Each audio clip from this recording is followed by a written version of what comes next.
This is one of my samples out of my library. I keep samples so that I don't have to go back and figure out things over and over again.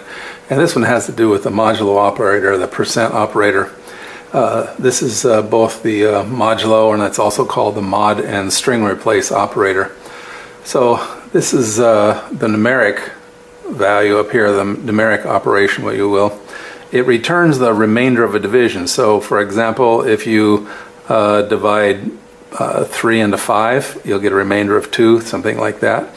So let's go down here. Here are my examples. So what's going to happen is it's going to print the numeric operator, and then it's going to print 5 modulo 3, and that's going to execute that. It's going to do 3 modulo 5, 3 modulo 3. This should be 0, so these are the answers over here.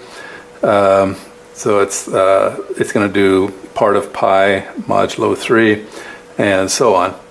And then down here, we're going to do a variable. We're going to insert variables in here.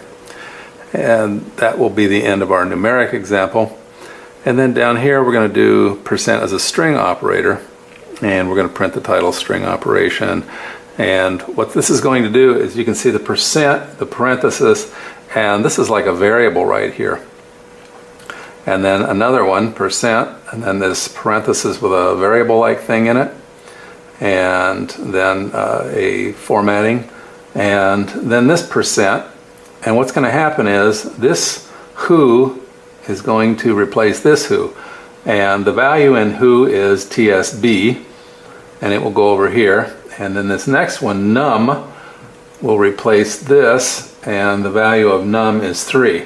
So it will change this sentence and insert these two into there, and then this will actually print out what this value is. And then the last one is very similar. TSB has percent and then this variable, and so here it is. Here's the variable, is 3 dogs. And when we run this, we will get this starting over here. And here's the numeric operator where we set up here, and the 5 modulo 3 is 2, 3 modulo 5 is 3, 3 modulo 3 is 0, and 3.14 modulo 3 is 0.14, so this takes the remainder. And here again is the remainder of that.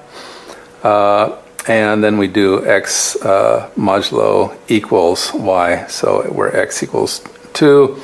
And that was over here. So this is an example of how you can just use the modulo operator, kind of like you use, like you might say plus equals or minus equals. You can use the modulo in a similar way.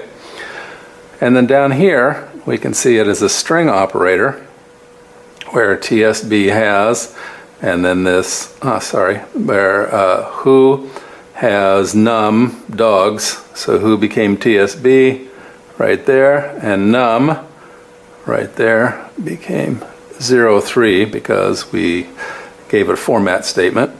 And then the next one, TSB has, and here we have TSB has, and we substituted this variable with this information, which had this stored in it, and 3 dogs. And that's it. So that's the use of the modulo, both string and numeric function. Hope you found it useful and interesting in your Python programming.